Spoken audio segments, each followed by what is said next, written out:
On en arrive à l'entretien avec notre invité de la page culture pour évoquer les séquelles du Covid-19 dans le monde de la musique. Le coronavirus a emporté deux grands, Manu Dibango et Orlus Mabele. Et notre invité est l'artiste Diabostek, professeur de l'histoire de la musique ivoirienne et africaine contemporaine. Bonsoir, Monsieur Diabostek, on vous retrouve. Oui, comment vous allez? Alors, vous avez connu et côtoyé Manu Dibango, qui, je rappelle, a dirigé l'orchestre de la radiodiffusion et télévision ivoirienne. Qui est l'homme en dehors de la scène? L'homme en dehors de la scène est un monsieur bien. Vous voyez un peu le sourire, surtout le rire qu'il aime faire. Ça montre son caractère d'homme sociable, humble, sage et qui sait prendre les problèmes à bras le corps. Mais quand vous êtes avec lui, en fait, il faut faire la différence entre Emmanuel Ndioké Dibango et Manu Dibango. Parce que sur la scène, il y a deux personnalités. Il y a Manu sur la scène avec le saxo et il y a Manu dans la vie courante que vous rencontrez, tout humble, tout petit, vous ne savez même pas que c'est lui. Alors donc, c'est comme ça qu'était l'homme et c'est dommage. Aujourd'hui, on dit qu'il part à 86 ans. Non, c'est plutôt 87 ans. 87 ans. Parce qu'il est né le 12 décembre 1933. Il n'avait pas les 87 ans révolus, mais il avait 87 ans. Voilà, donc comme les proches, comme vos témoins, donc Manu Dibango était un géant par sa taille, par son talent. Il a composé de nombreuses chansons, tout comme l'artiste congolais Orlus Mabele. Quel souvenir gardez-vous de cet artiste congolais qui avait des performances scéniques enthousiasmantes? En fait, il est Aurélien Matsunama, dit Orlus Mabele. Ce sont les gens dans les années 85 qui sont venus mettre le feu à Abidjan avec le lin. Vous avez dû voir Kanda Bongoman dans JT, un clip qui a fait le tour de la télévision ivoirienne, et Orlus Mabele avec le groupe Génération 86, Santa Wera, Zitani Nel et Seliko Selim Wata ont créé des danses. Quand ils viennent, la frime, ils nettoient la chaussure, ils vous montrent des caco bianco avec des lains montés, ils frottent dans le pantalon. Avec ça, il a sorti son style à lui. Il dit qu'il faisait du soukous rumba. Il a sorti Africa Mousso en 1986 et La femme ivoirienne en 88. La femme ivoirienne, tu m'as tué. Et il parle toutes les langues de la Côte d'Ivoire. C'était donc la figure du soukous. Du soukous. On ne verra plus malheureusement ces deux géants de la musique sur scène à cause de ce virus mortel, le Covid-19. C'est un grand coup porté à la culture, comme nous le témoigne Serge Collet. On va suivre ensemble son élément et on en rediscute sur ce plateau. Choc à distance. L'orchestre numéro 1 du L'Afrique culturelle, frappée de plein fouet par le coronavirus, en moins d'une semaine, deux icônes du monde des arts sont tombées. D'abord, Orlus Mabele, le rémion roi du soukous, bête de scène des années 90. Déjà affaibli par un AVC, l'artiste congolais succombe des suites du Covid-19 le jeudi 19 mars 2020 à Paris. Dans un contexte de crise sanitaire mondiale, le décès du patron de l'ex-mythique groupe congolais, le Loketo, passe presque inaperçu.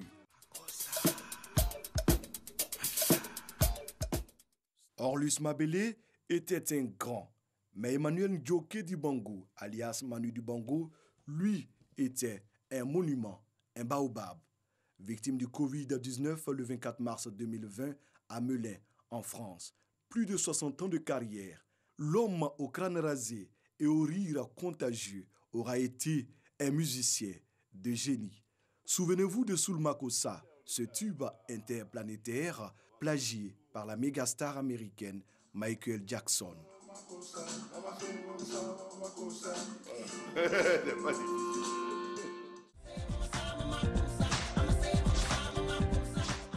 Décédé également en pleine crise du Covid-19, l'homme n'aura pas pour l'heure les hommages et les honneurs dus à son immense œuvre.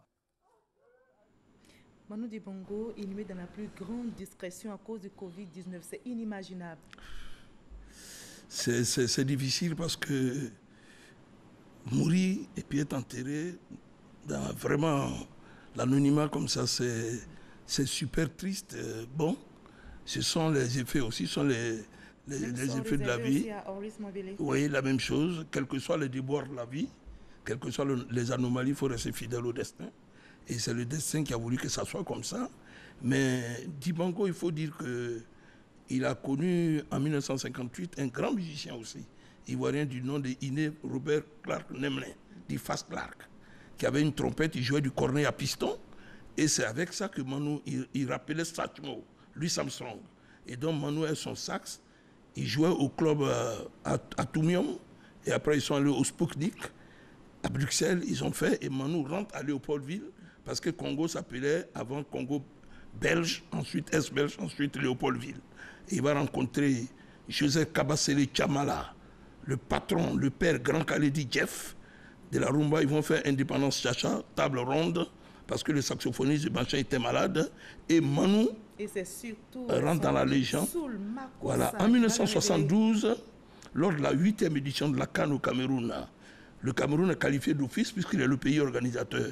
Et le Soudan, qui était le champion à la CAN précédente, qui se retrouve, et le Cameroun est éliminé au premier tour. Donc Manu qui a fait l'hymne au Cameroun et le verso qui était sous le Makosa, parce qu'avant c'était des disques de 17 cm de diamètre avec une galvano, et on vous produit. Donc quand les types sont éliminés, ils ont jeté le disque de Manu parce que découragés, et c'est hors du Cameroun que Soul Makossa a pris. Hors du Cameroun. J'ai dit bien, vraiment. Hors du Cameroun, et il est parti. Depuis 16 ans, il est revenu. Repris par Michael Jackson. Michael Jackson, en fait, ça va donner lui aussi un voilà, procès. sur l'album Thriller. En Côte d'Ivoire, c'est 7 mesures. En Europe, c'est 4 mesures. Dès que les 4 mesures, vous avez fait plagiat. Il faut dire que Manu a arrangé 3 albums de François Louga, 3 albums d'Enresto Djedje, Bella Bello, Le Bûcheron de Franklin Boukaka, Je vais à Yaoundé de André-Marie Talabon. On peut citer, il y en a tellement parce que c'est lui qui carrière est riche. Oui, c'est lui qui m'a dit un jour, tu sais, quand quelqu'un vous dit qu'il ne joue pas de tel nom, quand vous jouez d'un saxo, vous jouez de tous les saxos.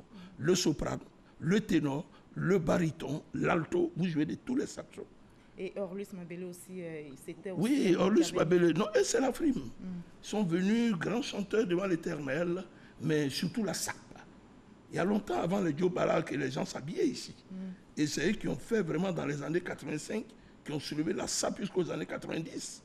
Donc, Orlus Mabele... Et comme on le dit, la culture vivra toujours, et Orlus Mabele, les artistes ne meurent pas. Ils sont comme des fleuves, ils partent et ils demeurent. Parce qu'ils font des œuvres intemporelles qui demeurent dans les mémoires. Donc le Covid-19 n'aura pas raison, malheureusement. Non, le jamais. Covid-19 ça va s'arrêter au-delà. Nous, maintenant, on va le combattre. Bien sûr. Et le Covid-19, justement, vous allez le combattre en tant qu'artiste ivoirien. Bien sûr. On a vu les dégâts causés par le Covid, plus de 600 000 cas de contamination dans le monde, plus de 20 000 décès. Alors, des artistes comme vous, quelle est votre contribution? Inquiétant. Nous sommes des éveilleurs de conscience. Nous allons passer le message. Il le faut. Je vous ai dit tout à l'heure que quand un président vêtu d'un costume classique fait ce geste et geste de poubelle, je n'ai jamais vu le président de la République le faire. C'est la première, c'est pour dire que c'est très, très, très sérieux. Il faut que les mesures soient appliquées à la lettre. Même par les artistes, par toutes les tout le couches monde, sociales. personne n'est au-dessus de cette pandémie. Mais en même temps, j'ai dit aux Ivoiriens de ne pas céder à la panique. Parce qu'il y a des gens qui font trop de choses sur la toile. Il y a 2 maladies. Il y a le pathologique et il y a le psychosomatique. Donc, il ne faut pas tuer. Parce que quand on vous dit que le psychosomatique a atteint, vous avez l'air d'avoir la maladie en même temps. Donc, il faut qu'on freine un peu. Non à la psychose, non à la peur. Non à la peur. Il faut juste respecter les mesures d'hygiène. Il faut respecter les mesures d'hygiène. Et c'est bon même parce que les Ivoiriens aussi, parfois, vous mangez, ils viennent vous saluer, vous devez laisser la cuillère. Tout ça, on va laisser. Même quand le Covid va finir, on n'a qu'à garder.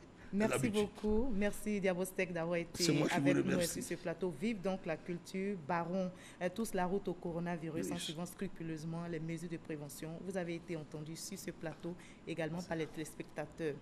Et bonne